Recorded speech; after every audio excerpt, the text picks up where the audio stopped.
You know, so many times we talk about improving your home, but sometimes you got to do a little bit of repair as well.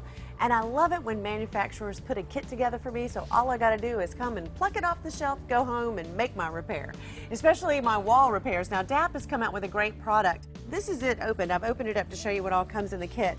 Now, this isn't anything new. DAP came out with Drydex several years ago, and when you apply it, it goes on pink, but then when it dries and it's ready to sand, you know it's ready because it turns white.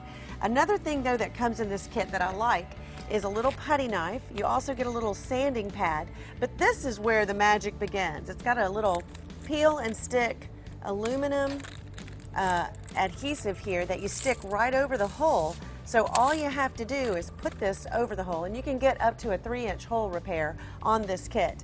And then what you do is then you take your spackle and you spread it out, smooth it out, feathering it around the edges, let it dry, sand it. You should probably go ahead and do a second coat, let that dry, sand it, and then you'll be ready to prime and paint in no time.